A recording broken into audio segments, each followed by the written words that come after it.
hopefully we won't have a shutdown. And we're working on that right now. I think we're getting close.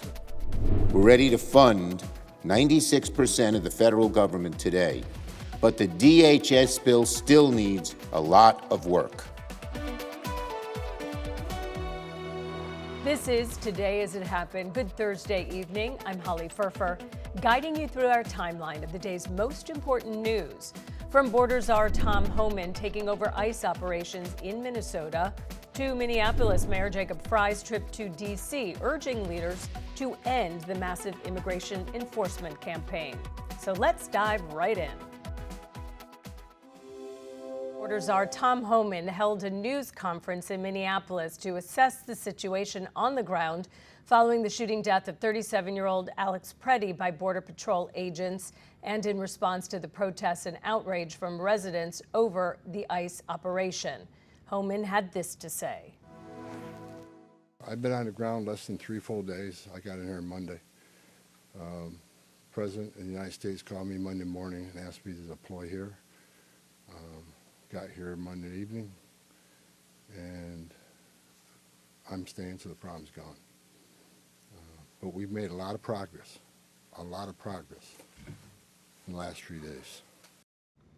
Scripps News investigative correspondent Patrick Terpstra joins us now live from a federal building near Minneapolis where Tom Homan gave his first update on his mission to try to ease tensions. And Patrick, how was Homan's message received there in Minneapolis on the ground?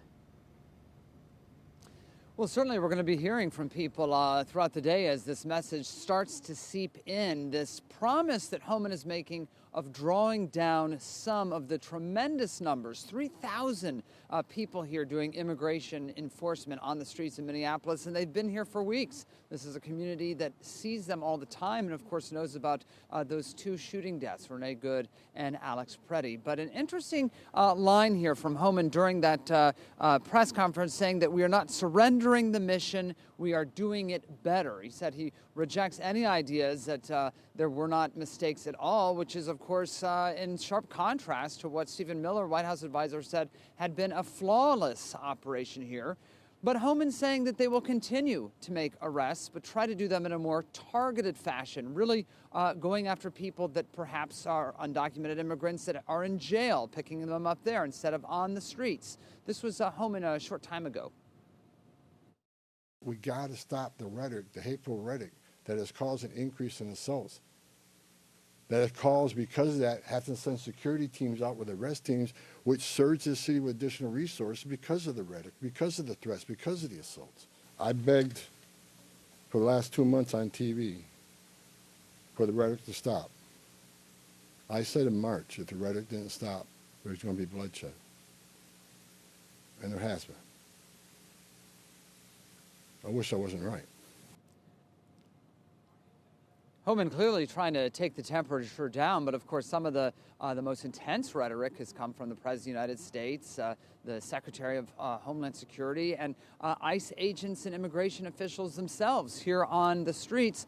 But on the other hand, you also have the mayor of Minneapolis who has said that immigration enforcement needs to get out of Minneapolis and using profanity to say that. So we still see protests. They still occur all the time. In the coming days, we have heard there are going to be marches and more protests for Alex Preddy. And right behind me here, this is the Whipple building where Homan was talking. It has become a focal point and really a hub of some of the sharpest pushback when it comes to ICE. The resistance to the Minneapolis immigration clampdown has focused its fury here, the B.H. Whipple Federal Building that houses an ICE field office, an immigration court, and a detention center. We were there in the early days of Operation Metro Surge as protesters gathered after the shooting of Renee Good. We have cars going into the parking lot behind me into that federal building. Pepper balls being fired again. We may need to back up here in just a second. It was here where now embattled Greg Bavino with Customs and Border Patrol surveyed the scene, canisters of tear gas hanging from his vest. Masked officers protecting the building fired pepper balls and set off stun grenades to keep people back. Now a more fortified scene. Are you stupid? Smaller groups still show up night after frigid night to shout, cuss at cars driving into the parking lot and to wave signs. We have to use our voices. I mean, what else are you supposed to do? A glimpse of the inside provided in a congressional field hearing by Patty O'Keefe, held at Whipple for 8 hours after ICE arrested her for trailing them. When I was inside my cell, I heard wailing, screaming, crying, begging, and pleading from women, men, and children. Alongside that visceral anguish was the small talk, banter, and laughter from the federal agents outside our cells, clearly desensitized to the deep and audible pain right in front of their eyes. The Trump administration has said claims of detainee mistreatment are false. Standing vigil each night, volunteers with Haven Watch. They wait outside the gate wearing orange safety vests to be there to help anyone let out. Release migrants and protesters sometimes come out with almost nothing. So we go across, bring them to one of our warm cars over here, and then we'll drive them down to a car that if they need a further ride, we can give them a ride. We can set them up with a new burner phone. It's very cold. I understand they don't always have coats. No, yeah, sometimes they're usually just taken with what they're wearing at the time, and their phones are getting taken, their IDs are being taken. Moments later, we see a detainee suddenly emerge from the entrance, released from custody, walking alone. A volunteer from Haven Watch greets her, leading her to family waiting nearby. The detainee declines to talk with us. And it really is a surprising location where all of this is happening. We're a good 15 minutes from downtown, but other than that, really kind of in the middle of nowhere, next to the airport. But this has now become really a fortified area. We have seen they have put up concrete Jersey barriers and all that wire fencing that goes on all across the building. So clearly the government is preparing for these protesters to be here for a while, and they intend to be. Night after night, they are here. Holly? All right, Scripps News investigative correspondent Patrick Terpstra. Thank you, Patrick. Now let's take a quick look at some of the other major headlines from today. A 5-year-old boy seized by ICE last week is now very sick in a Texas detention facility. That's according to his school's superintendent. Preschooler Liam Ramos was grabbed by ICE agents in Columbia Heights, Minnesota. Ramos' mother spoke to NPR and blames his illness on the food. Attorney Eric Lee, who represents other families at the facility, claims the food is putrid and has bugs in it. Liam and his father are being held at a facility in Dilley, Texas. Their attorney says Ramos' father entered the country legally, applied for asylum, and has no criminal record.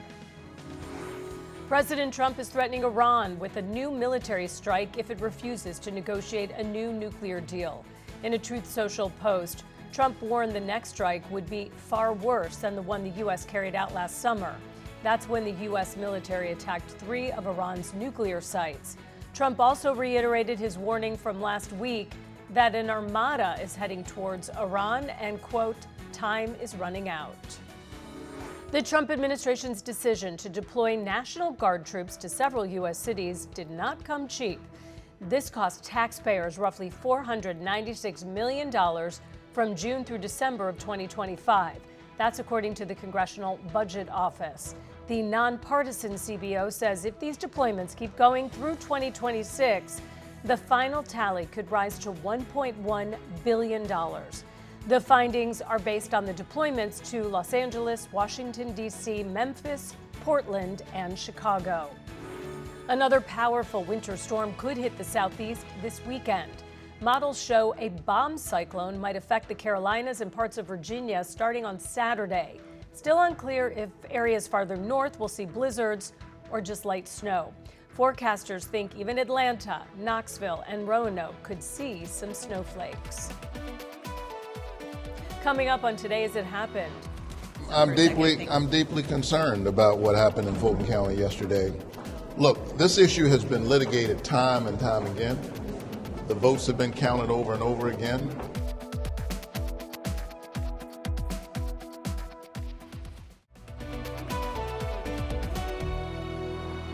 Welcome back to Today as It Happened. Let's return to our briefing of today's top stories. Down south, there is anger on the part of elections officials in Fulton County, Georgia. That sharp pushback from those officials coming as we're learning more about that FBI raid at Georgia's election offices. The FBI saying They were looking for ballots from the 2020 presidential election. Fulton County officials saying that they weren't given a heads up about the FBI's activities. Scripps News Washington correspondent Stephanie Liebergen is live in our D.C. newsroom. And Stephanie, what are we learning about yesterday's raid? Hey, Del. Well, we know a little bit about what was taken from this basically storage facility for election records. We know they took ballots. We know they took records from the scanners that were used to tally the ballots. We know they took electronic ballot images, and they took information on Georgia voter rolls. Local officials saying they took about 700 boxes of content, but the local officials aren't 100% sure about what exactly was in all of those boxes that were taken. All of those records, however, still exist because they are subject to a different lawsuit and another court case based out of the state of Georgia. Normally, states only have to keep election records like voted ballots and absentee mail-in ballots typically are only required to be kept for 22 months after Election Day. We are clearly far beyond that at this point, but so much examination has happened of Georgia and specifically of Fulton County, the biggest county in the state of Georgia. I'm deeply concerned about what happened in Fulton County yesterday. Look, this issue has been litigated time and time again. The votes have been counted over and over again, and I agree with Democrats and Republicans that this is a settled issue. There's been so much focus. Of course, President Trump has long been focused on Georgia as a key source of his claims that the 2020 election was stolen from him. There's, of course, that infamous phone call with the Secretary of State, Brad Raffensperger, where the president asked them to find 11,780 votes. But anytime you're talking about the 2020 election, it cannot be said enough. Georgia ballots specifically have already been counted 3 separate times, and the results were verified as Joe Biden winning the state of Georgia every single time. There is no evidence of widespread fraud. There have been dozens of court cases filed related to the 2020 election, and those have failed in court. An election expert saying that he almost is doubting whether this FBI search is even going to lead to a criminal charge or going to lead to any type of indictment, that he argues that this might just be a show of force. It might just be something that the president wants to talk about on social media or try to win public opinion that way, even if it doesn't result in any kind of criminal investigation. But this warrant was filed under seal, and local officials in Fulton County saying they don't know who might be the target of this investigation, which is why the warrant was signed by a judge. Yeah, and fascinating because there is a 5-year statute of limitations on anything related to criminal activity stemming from a 2020 election. Stephanie, local officials and even some members of Congress sounding the alarm about this search. Why? There are a lot of concerns that they have, chain of custody concerns, especially because these ballots and these records are still subject to another court case. They're concerned about what might be happening to them now, chain of custody. They are arguing that all of these election records are no longer considered secure anymore, but that because of this civil lawsuit, they're also worried about the personal voter information that was swept up in this investigation and swept up in the FBI search yesterday.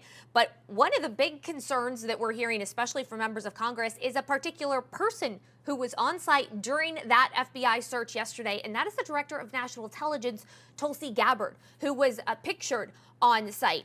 The chair of the vice chair, so the Democratic head of the Senate Intelligence Committee, has big concerns about why Tulsi Gabbard was there, because her job as the Director of National Intelligence has nothing to do with elections.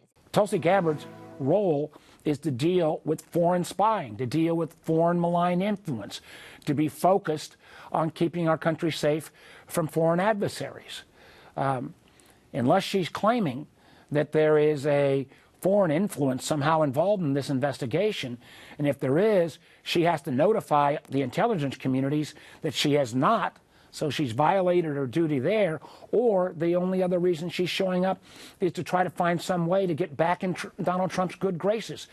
So the vice chairman really saying that either there's a foreign intelligence concern related to the 2020 election, and that would be a very big deal. And he argues if there is that concern, he should know about it as the vice chair of the Intelligence Committee. He says if that's not the reason, the only other reason for Tulsi Gabbard to be there, according to Mark Warner, is that she's trying to win back favor with President Trump by showing up and trying to defend potentially his continued claims about the 2020 election. According to a senior administration official, though, they are defending Tulsi Gabbard's presence yesterday, saying that she has a pivotal role in election security and that her job is about protecting against interference, including operations targeting voting systems, voting databases, and election infrastructure. Scripps News Washington correspondent Stephanie Liebergen live for us in our DC newsroom. Stephanie, thank you very much. Straight ahead on Today as It Happened. I thought when the president signed the bill, whether he wanted to or not, that we were going to get answers. But just seeing what's being released, I just feel like it's a joke. Welcome back to Today as It Happened. I'm Holly Furfer. All right, let's continue our walkthrough of the day's top headlines. Senator Amy Klobuchar is running for Minnesota governor. The announcement from the Democratic senator coming after Governor Tim Walz dropped his bid for a third term. Her entrance into the race comes at a pivotal and chaotic time for that state. Frustration. That's what some of Jeffrey Epstein's survivors are saying about the fact that we are still waiting to see 99% of the documents the Justice Department says it is holding in connection with that case. The Attorney General, Pam Bondi, claiming her team has now reviewed millions of pages, but only 1% of those documents have been posted for the public to see. Scripps News national correspondent Alex Miller is live in New York now with the latest on this story. And Alex, you talked to a survivor who says she's anxious and at the crossroads, feelings that she is expressing as she and the other women continue to wait for these documents. Well, Dal, that's right. Lisa Phillips tells me that a month after these documents were supposed to come out, she has this nervousness that she doesn't normally have, and she says she can feel it in her body, and that's what we've seen so far, and what the DOJ is telling us isn't the whole story. Let's first talk what the last month or so has been like for you since the files were supposed to have been released. What has this time been like? I'm losing faith in our justice system because I thought when the president signed the bill, whether he wanted to or not, that we were going to get answers. And when the files were going to be released at some point. But just seeing what's being released, I just feel like it's a joke. I mean, we're just getting these silly pictures, birthday books, and who Epstein hung around with. It doesn't tell a real story. It doesn't take all the audios, the videos, and the emails and put it all together and paint a real picture of what's going on. Part of the reasoning that they've given in these letters over and over again is that they're consulting with victims and their attorneys as they do these redactions. Have you been contacted by the DOJ? I mean, that may be true that they're consulting with them to fill in the dots and draw a larger narrative, but that's not why you redact. That's not why you do that. You know, that's not an excuse, right? So it's like, why are you saying that? It's like, people know that's not the truth. The reason why you're not putting the whole files out there is because you're worried about the victims. No, they've never been worried about the victims. You're worried about the politicians and the powerful people that are on there. And we get why, you know, it might be embarrassing for them. You know, they were involved in some of this stuff, or it might be incriminating for them. Epstein had in his homes video cameras everywhere. They actually have, unless they burned it all down, which is possible too, they have video of every person who stepped into that house, every person that stepped into a room with a minor or a young woman. They can see what happened before, what happened after. They can see who was all there. I mean, they have all the information out there, everything, to expose, you know, just everything. So there's a reason why they're not getting everything out there. I mean, our president probably has something to do with it. I'm not saying he does or he doesn't. I'm not saying that past presidents have or haven't. We don't really know, but we do know that they are involved somehow, whether it's initially involved with minors or young women and a sex trafficking ring, or whether they're just involved in protecting those people. You said a few months ago, last fall, that the survivors might put together a list if the government doesn't do anything. Are you any closer to making that a reality? Well, I have been making that a reality. I mean, I did call out a couple names of which people have resigned. Is there anything that Pam Bondi could say that could make you feel more comfortable with the fact that she's saying that these files are going to come out eventually? She hasn't kept her word, her own statements, saying she will release all documents. This is a nonpartisan issue. It's very clear. It's black and white. The DOJ not following the law is quite stunning to me. It's really shocking. You're supposed to follow the law. And the current release of the files has been embarrassing. 1%. It's pretty easy. redact victim identification. Don't redact those that cause harm or that those people were happily pictured alongside Epstein. Do you feel like Congress is still paying attention to this? I mean, obviously there's the oversight committee, but you had somebody like Congresswoman Marjorie Taylor Greene. She's not there anymore. You have Congresswoman Lauren Boebert. Doesn't seem like there's like an appetite from her anymore to push this forward. No, they're scared. Of course they're scared. When we were there at Congress, we sat there, the Women's Democratic Caucus, they were fantastic. They sat with us, cried with us, invited us in. We had lunch with them. The Republican Women's Caucus, they were like, we've got you. We're here for you. And then when we actually had that vigil, with the candles and the ceremony, when we were all excited and they didn't show up, where were they? So you can tell me they wanted to show up. They wanted to be there. They're scared. And Ghislaine Maxwell is set to sit for a deposition in about a week and a half. And Phillips says she thinks it's possible that Maxwell will reveal some names. But while she wants to see that, and she made that very clear, she does not want Maxwell getting out of prison for doing so. Coming up on Today as It Happened. To my Democratic friends, I think you have some good ideas. I think the ultimate idea is to end sanctuary city policy. Is hurting our nation.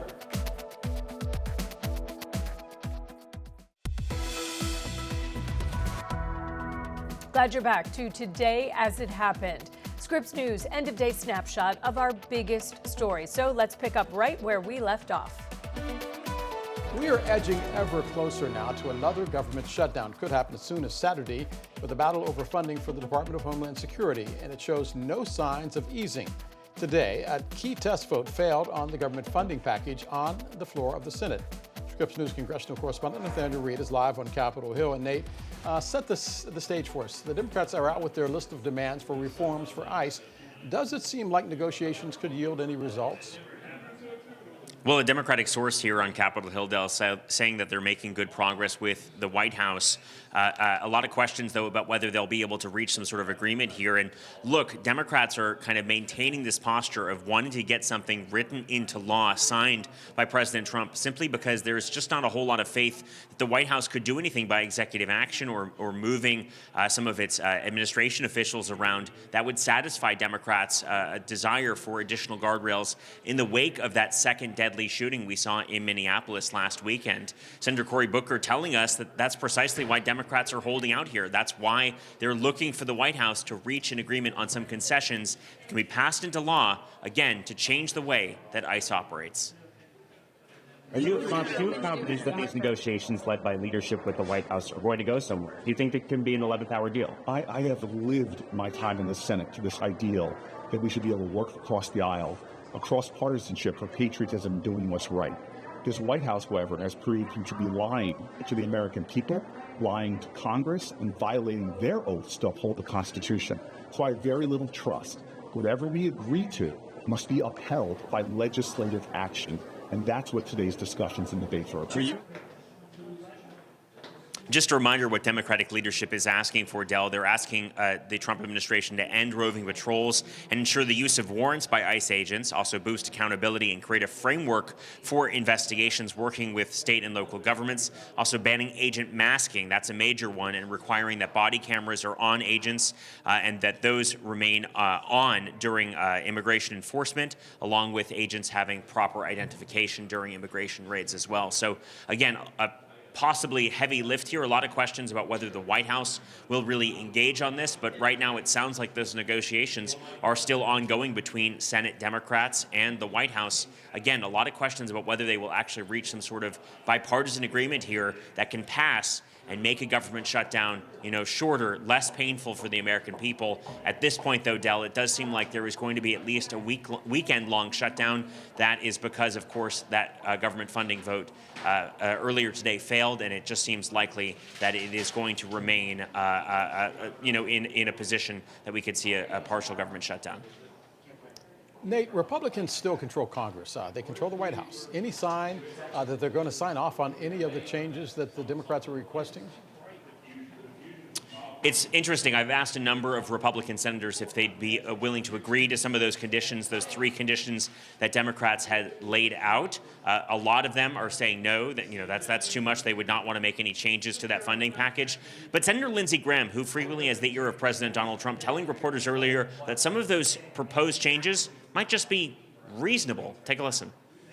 I think Democrats are wanting some reforms that make sense to me. Body cameras, making ICE more like other agencies. But that's a Band-Aid. I'm willing to entertain some reforms to make sure that we rein in ICE appropriately and make it more professional. But the cancer that we're dealing with is sanctuary city policy. To my Democratic friends, I think you have some good ideas. I think the ultimate idea is to end sanctuary city policy is hurting our nation. Of course, a key ask there from Senator Lindsey Graham on Democrats to end sanctuary cities. That does not seem all too likely, but the fact that he does not seem entirely turned off by possible policy changes, which would potentially include the use of body cameras, the lack of face coverings, those specific areas could certainly be an olive branch to Democrats who are looking to reach some sort of agreement here to make a government shutdown as short and as painless as possible. Of course, this is all on House Speaker Mike Johnson to agree to these terms as well and be willing to hold a vote in the House of Representatives when they return earlier next week. But again, Del, it seems likely that there is going to be at least a short-term partial government shutdown that goes through the weekend. Again, really hard to see how lawmakers can avoid that, especially with Democrats so dug in on wanting those changes and wanting a bill that was teed up for a vote this afternoon to, have pretty substantial changes ahead of, its required passage and getting the government funded. Scripps News congressional correspondent Nathaniel Reed, live for us on Capitol Hill. Nate, as always, thanks for keeping us up to date. Happening right now, the mayor of Minneapolis is speaking at the U.S. Conference of Mayors. He is in Washington, D.C. Of course, we're listening to see if he'll have anything to say about the unrest that is happening in his city. Let's take a listen. It is heartwarming to be here with all of you because, I see your name on amicus briefs. I see your faces on TV. I feel the support from across the entire country, and we recognize that one great American city is experiencing an invasion. That is an invasion on our democracy, on our republic, and on each and every one of us. And the fact that you all are standing up means the world.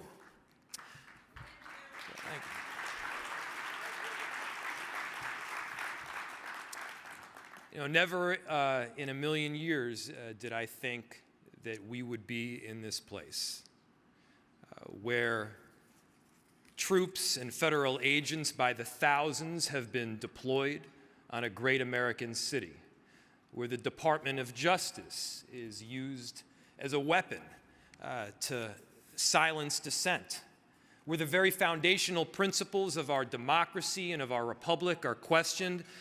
I didn't take this job to get into the business of defending democracy. I did it because being a mayor has always been my dream job. There is great honor in filling potholes. It is noble to keep people safe and to build affordable housing. That work which we do every single day is foundational to the principles of our republic, and all the same, we find ourselves in a different position right now. We are on the front lines of a very important battle, and it's important that we aren't silenced, that we aren't put down. This is not a time to bend our heads in despair or out of fear that we may be next, because if we do not speak up, if we do not step out, it will be your city that is next.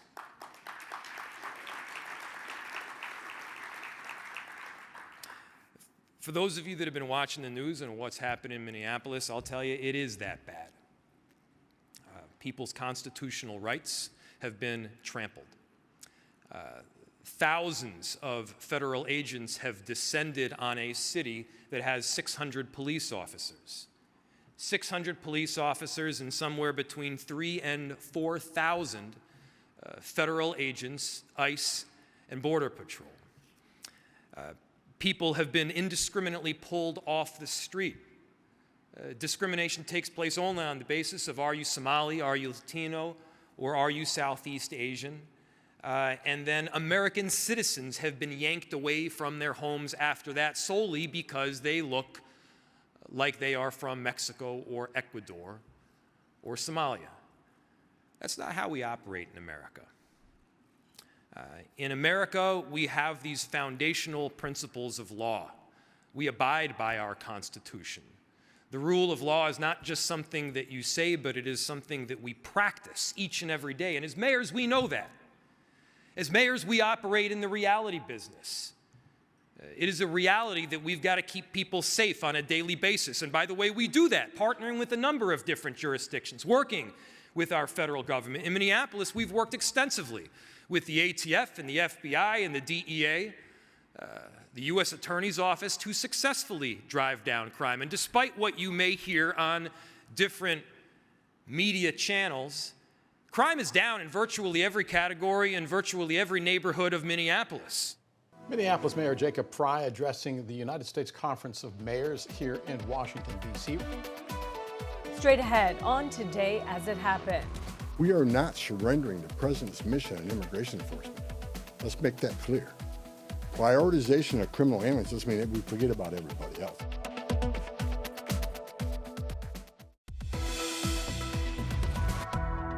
Thanks again for joining us here on Today as It Happened. I'm Holly Furfer with your daily look at the day's biggest stories. The former Illinois sheriff's deputy who shot and killed Sonia Massey will spend the next 20 years behind bars. Sean Grayson was convicted of second-degree murder last October for that July 2024 killing. During the sentencing, Grayson apologized to Massey's family for the pain he caused.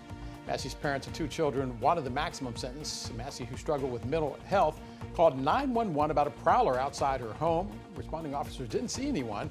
Grayson approached to confuse Massey in her kitchen. Grayson had said he feared for his life and thought she was going to throw a pot of boiling water at him. The juries didn't buy that story and found him guilty. A federal judge in Minnesota canceling that hearing with the head of ICE that was scheduled for tomorrow comes as officials released a migrant who was being held against the judge's orders. The judge, who was appointed by President George W. Bush, ripping ICE for violating what he said were nearly 100 court orders during its immigration crackdown. Scripps News legal affairs correspondent Avajoy Burnett is looking at other ICE-related cases that are pending that could shape the way ICE operates moving forward. Avajoy, we heard from the border czar today, Tom Homan, saying changes will be made. What have you heard about that lawsuit that could actually force federal agents to get out of the city? Hey there, Dal. Well, we're still waiting for a decision from a federal judge regarding that particular lawsuit. Just to refresh your memory here, there are state officials in the state of Minnesota who want federal agents to leave the state. And this is a lawsuit that they brought to this federal court while protests were going on. And even before border czar Tom Homan went to the state earlier this week. And the big issue that they have here, in their opinion, is that the more than 3,000 agents who are on the ground there in the state of Minnesota, they believe they pose a risk to the public in the state of Minnesota. Now, we do know that border czar Tom Homan, as we've mentioned, is there on the ground in the state. He has spoken with state leaders. And even though there is this conversation that's going on now between federal agencies and state officials, Tom Homan is saying there's a possibility they will continue to keep those agents or some of the agents on the ground if there's no cooperation between state officials. Take a listen to what he said earlier today, even though there is a much more conciliatory tone. We are not surrendering the president's mission on immigration enforcement. Let's make that clear. Prioritization of criminal aliens doesn't mean that we forget about everybody else. That's just simply ridiculous. By and large, for decades, ICE and CBP have carried out their duties with integrity, professionalism, and compassion. That remains the expectation under President Trump, and I will, hold our agents and officers to that standard. And just moments ago, we heard from Mayor Jacob Fry. He is speaking to mayors here in Washington, D.C., an event where mayors all across the country are gathered. And he's saying this Operation Metro Surge, as it is called, it needs to end. But at this moment, we continue to wait for this decision from this particular judge. Her name is Judge Menendez. She still has to make a decision, even though Tom Homan is there on the ground, and even though officials from the state and federal level are meeting, nothing really has changed with the initial complaint in this matter, Dell. Joy, what about the second lawsuit, the one that involves the preservation of evidence from the two shootings of the ICU nurse and the mother of three? Yeah, that's a big one that we're also waiting for an update on as well, Del. This has to do, as you mentioned, with the preservation of evidence. Federal officials or state officials want for the federal government to preserve any evidence with regards to the fatal shooting of Renee Good and then the shooting last weekend of Alex Preddy. This is a lawsuit that was filed earlier this month, and then it was renewed after the fatal shooting of Alex Preddy just over the weekend. And local officials are really concerned that they will not have enough evidence from the federal government in order to have some sort of future prosecution here. I was able to speak with a county attorney about this very subject earlier this week, and she mentioned the fact that, yeah, they might have enough evidence to bring some sort of lawsuit against any of those officers if they believe they need to move forward with that, but that evidence could be coming from citizens and not necessarily from the federal government. So this is why they went to court once again to ask a federal judge to force the federal government to preserve any evidence with regards to these two fatal shootings, just in case they believe that there could be enough to move forward with some sort of prosecution against any of these federal agents who were involved in these fatal shootings. Del. Scripps News legal affairs correspondent Avajoy Burnett. Avajoy, thank you very much. Coming up on Today as It Happened. The Trump administration's early explanations about violence from immigration enforcement officers is often in conflict with what you can see on video. I'm Scripps News Group's Patrick Terpstra. Ahead, we will compare what you see on video with what the Trump administration says.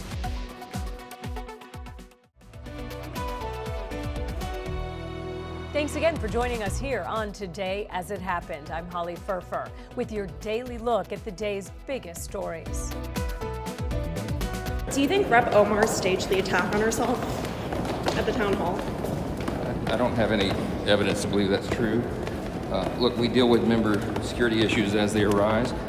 I called her, as I do any member who has a situation like that, and talked with her briefly. I think she felt like she had adequate protection there, and she continued her town hall. So Trump suggested that she staged the attack on herself, though. Do you think that's appropriate? I haven't seen any evidence to that, and we need all members to be careful. It's a dangerous time. The man who attacked Democratic Congresswoman Ilhan Omar now facing a number of charges. The Justice Department charging Anthony Kazmierczak of assaulting and trying to intimidate Omar. Affidavit says the suspect used a syringe to squirt apple cider vinegar at her. Kazmierczak has a long rap sheet, charged in the past with felony auto theft and several DUIs. I'm not here because the federal government has carried this mission out perfectly. I do not want to hear that everything that's been done here has been perfect. That is a striking change of tone from an administration that has been quick to label dissenters as, quote, domestic terrorists, accusing local officials of inciting insurrection, claiming that agents could do whatever they want to do with absolute immunity. So what led to that pivot? Patrick Terpstra is live on the ground right now in Minnesota. And Patrick, the American public seeing it all on social media, the videos of ICU nurse Alex Preddy being shot and killed. They also watched as what they saw was sharply different than what the Trump administration described. That's right, Dylan. When you look at the statements from the Trump administration about some of these violent encounters with ICE, they don't always match what people can see with their own eyes. Sickening lies. That's how the parents of 37-year-old ICU nurse Alex Preddy described these comments the day their son was gunned down by Border Patrol agents. This individual went and impeded their law enforcement operations, attacked those officers, had a weapon on him, and dozens of rounds of ammunition, wishing to inflict harm on these officers, brandishing like that. This looks like a situation where an individual wanted to do maximum damage and massacre law enforcement. And this from Deputy White House Chief of Staff for Policy, Stephen Miller, who posted on X that Preddy was a, quote, would-be assassin. There is no evidence showing any of those statements to be true. The question facing America now was the government simply jumping to conclusions or deliberately lying to the American people. Let's look at the record just this month and in Minnesota alone, starting with the January 7th shooting of Renee Good. President Trump posted that Good ran over the agent who killed her, saying she violently, willfully, and viciously ran over the ICE officer. DHS Secretary Kristi Noem called her a domestic terrorist who had weaponized her vehicle. In fact, the video shows her turning away from the agent, and the dispute over her intent and the agent's decision to kill her may never be resolved because the federal government hasn't committed to a full investigation. January 13th, a woman driving down a street where a protest had broken out was violently dragged from her car. The official DHS account claimed the woman seen on the video attempting to drive away had ignored law enforcement demands to leave the scene and was arrested for obstruction. According to her lawyer, and despite being accused of being a violent agitator, the woman, Aliyah Rahman, was never charged. January 20th, a 5-year-old boy was taken from a running car in his driveway by ICE agents as he was coming home from preschool. The government saying his father, who ICE was trying to catch, had abandoned the boy. School officials say the agents used the boy as bait to try to get the family to open the door of the house and refused to leave the child with another adult at the home while they went after the father. Vice President Vance told a different story. I do a little bit more follow-up research, and what I find is that the 5-year-old was not arrested, that his dad was an illegal alien, and then when they went to arrest his illegal alien father, the father ran. Well, what are they supposed to do? Are they supposed to let a 5-year-old child freeze to death? 5-year-old Liam Conejo Ramos and his father, who entered the U.S. legally using the CBP One app to apply for asylum, were swiftly taken to an ICE holding facility in Texas. Liam is said to be sick from the food there. Democrats demanding father and son be released so they can pursue their asylum claim. All these cases raise a central question. If the government has been shown to be deceptive after incidents where there is plenty of visual evidence and multiple eyewitness accounts, as with the killings of Good and Preddy, why should the American people believe their statements on matters that are murkier? And I reached out to the Department of Homeland Security to ask, does Secretary Noem still stand by that statement that Preddy had brandished a gun and was attacking law enforcement? A spokesperson responded and did not answer that question, but said that Noem's statements were based on reports she was getting from a chaotic scene on the ground. Del? Yeah, Preddy described by one person as an assassin. Scripps News investigative correspondent Patrick Terpstra. Patrick, thank you very much. By the way, it's worth noting the findings of a recent poll of registered voters by The Argument. Their poll finding that 47% of those polled found Donald Trump untrustworthy on the events unfolding in Minneapolis. Thank you so much for spending part of your evening here with us on Today as It Happened. I'm Holly Furfer. Have a wonderful Thursday night.